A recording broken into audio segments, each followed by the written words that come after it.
Hey guys, it's me. I'm back. How are you? Welcome to the new year, 2020, 8 days in. I hope your 8 days have been wonderful and that you have put 2019 behind you. Um, I'm just here tonight because it's been a lot going on. It's been a lot happening in social media, in the world, and all that good stuff. And um, part of my New Year's resolution, New Year, end of the year, everybody does the same thing. We all reflect, we go back and forth, thinking about, what would happen this year, the goods, the bads, the highs, the lows, yada, yada, yada, yada, yada. And we all come up with a New Year's resolution that's supposed to be so great and amazing. And I'm not even complicated this year. Mine is just to just try. Just try. So with that being said, I am going to try my hardest to record more frequently. We'll see how that goes. Please don't hold me to it. Don't hold me accountable. Just stick with me and we'll see where this goes. This is more just a venting, relaxing situation. I'm in my room. It's the end of the night. It's almost 10 o'clock. I'm done for the night. I'm just taking off the little bit of makeup that I do have on, eyebrows, mascara. I'm trying to figure out if I like this lighting or if I want to turn on my big light and make it a little bit brighter. But I think I'm going to just keep it like this because it's a little more soothing to me to just have this low light on and to just do what I need to do. So with that being said, I did see something today on social media that just really made me think about some stuff, and that's what we're going to talk about today. So what I saw on social media was basically somebody reposted a girl's Twitter thread, and I am taking off my eyebrows and my mascara with my micellar water. Love this crap. So anywho, and the gist of the girl's thread was the fact that her mom was taking her little brother out of school because she noticed it was a change in him, and the teacher and the principal and everybody said that's a bad idea. If you do that, he's going to fail. You're not doing him any favors by taking him out of school, whatever have you. You may have seen it or whatever have you. I thought it was a great thread. Either way, the girl says her mom took her brother out of school for a month. And in that month, she just spent time with him. She talked to him, really just got him together pretty much. If you see me looking over here, it's because there's a mirror over there and I'm making sure I got all my eyebrows off. But yeah, she just really took her time and spent time with her child. You know what I'm saying? And I just thought that was beautiful. I thought it was awesome because growing up myself, I have two siblings. My mother would let us take any 3 or 4 days off during the year that we wanted to. Like, no questions asked, just whatever. Wake up, I don't feel like going to school today. Don't do it. And I like that. I've always liked that. And during our senior year, she was definitely a lot more relaxed. We would just pop up at home for no reason. And she'd just be like, look, as long as I show up to the graduation and you walk across the stage with a diploma, I'm good. But what disturbed me about the situation was it was in the comments section. We all go to read the comments to see what people have to say, basically test people's temperature. Well, one girl in particular felt like that was a bad idea. It was setting a horrible example that when things get rough, you can just run from your problems. And that's not cool because the real world is not going to allow you to run from your issues. And that's a bad example to set for kids. And here's my thing. No, the real world does not allow you to run from issues. However, it's up to you to know when you need to run away from an issue or walk away from an issue or whatever have you. And if we could teach our kids that at a younger age, maybe they'd be better at handling situations when they get to adulthood. Case in point, that wonderful mother I was just telling y'all about, my mother had a mental breakdown. She was working like a dog at this job. She was the assistant manager. She would sleep during the day. So when my brother and sister and I got up to go to school, she would be asleep. By the time, we get home, she's gone. Dad's back home, but she's gone at work. She's not coming home till late. A lot of times, if we were up to catch her when she came home, she would be sitting on the couch in front of the TV with the TV tray. And this was back in the day, y'all. So about to date myself a little bit, but she would have this big spreadsheet of paper and a pencil and eraser, a cigarette and a Pepsi, and she would be doing the schedule for her job. And so not only did you sleep all through the day, you missed your kids, now you're home and you can't relax because you still have work to do. And she did this for years and years and years and years and years. And really, my brothers and sisters and I, we didn't really think too much of it. We were just like, that's mom, that's her job, that's what she's got to do. It is what it is. Christmas time was popping, so we were cool with it or whatever have you. Until one day she just lost it. One day, my mother just lost all her marbles.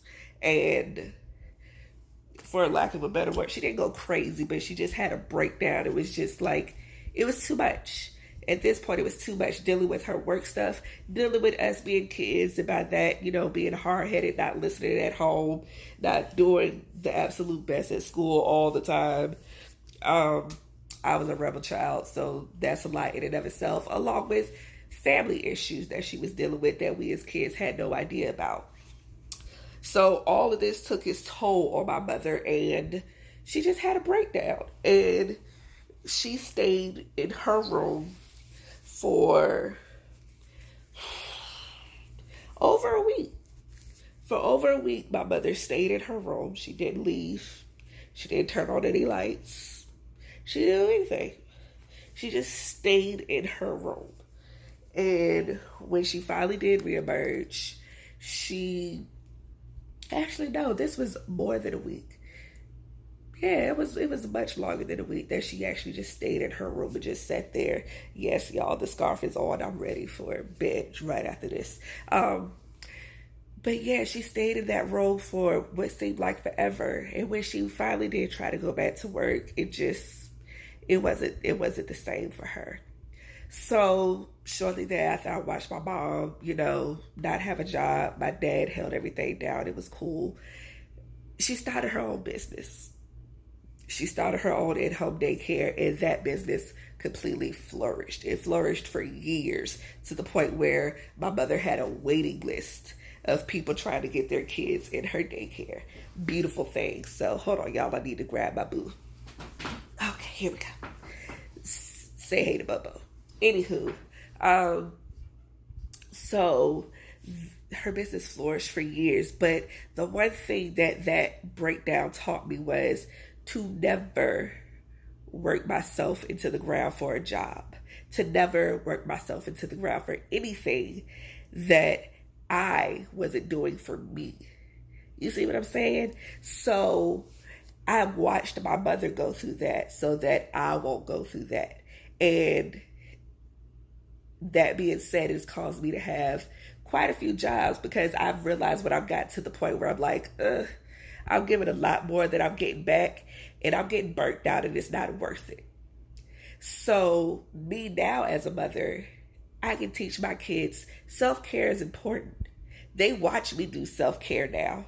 And when I do self-care, it could be anything from just being in my room by myself, them not bothering me, reading a book, to me taking a day, getting my nails and feet done, getting a massage, taking myself out to eat.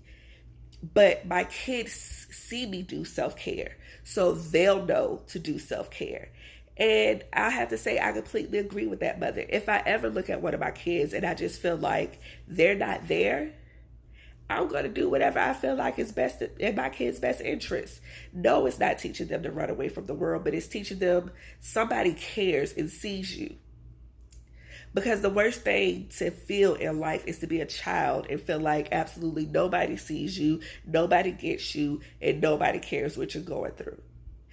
I don't care how many times you tell your kid, you've been there, I was a kid, I was your age once, I get what you're going through. They don't know until they know. And they can only know through your actions. You have to talk to them. You have to care about them. You have to let them know you feel what they feel and you know what they're going through. I talk to my kids all the time about everything. I do what I like to call a temperature check.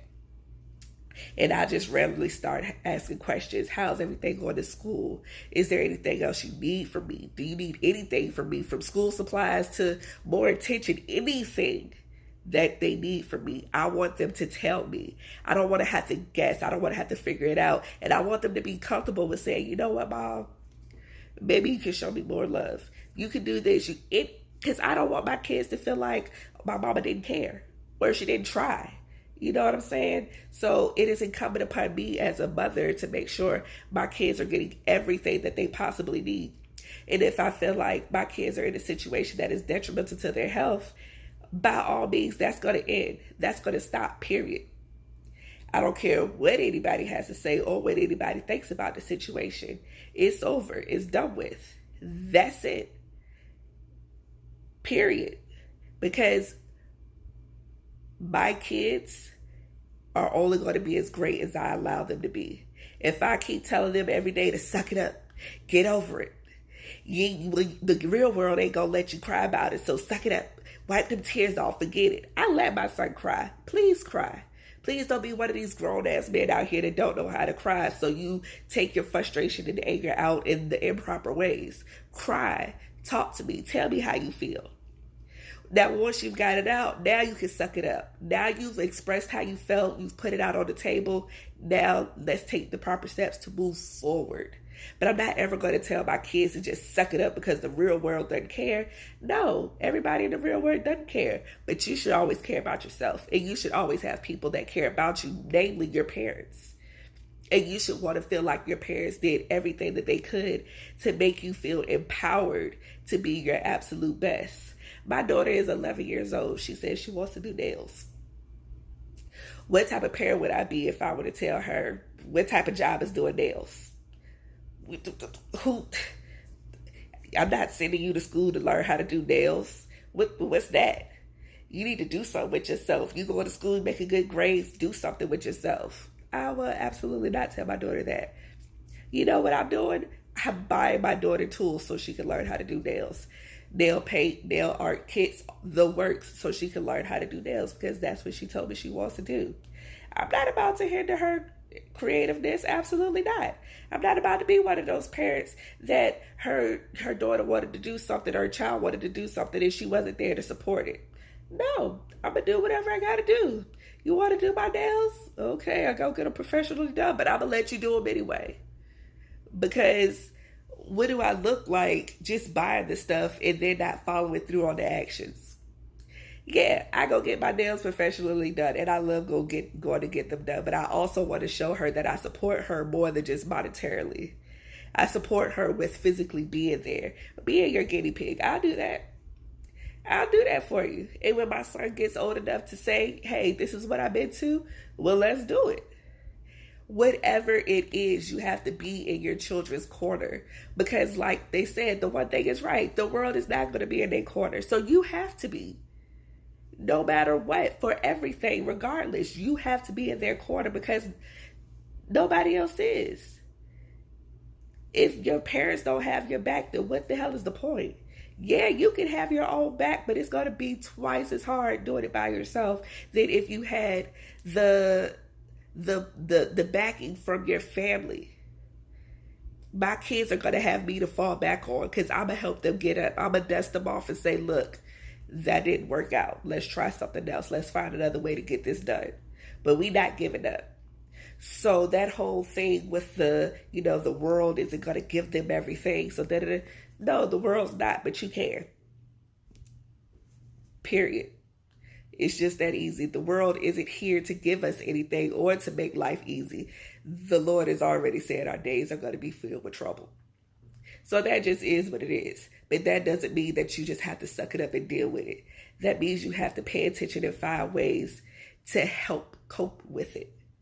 And if removing yourself from a situation is what it takes, then let that be what it is. We can talk all day about, I'm cutting this person off, leaving that person in 2019, this, that, and the third, cutting off this. Well, why can't you do the same for your kids? Why can't you remove your kids from a toxic situation so they can get better? Hell, children feel more than we do. Let's just be real. I'm an emotional adult, but I was an even more emotional child. So our kids need us more as a child than they will as an adult. This is the time to nurture that relationship and let them know no matter what the world throws at you, I'm gonna be here for you. I've got your back 110%. So that's just my thoughts on that whole situation. Like I said, it's 2020, it's a new year. I have just one, New Year's resolution, and that is to just try. So stick with me through this. I will try to do this once a week. I may turn on the big light, I may not. It depends on what time, just how I'm feeling. But yeah, y'all, that's it. Thumbs this video up. Leave me a comment down below. What do you think about the situation? Did you see the thread? What were your thoughts on it? How did you feel? You agree, disagree, indifferent, whatever. Just let me know, and y'all have a good night. Bye.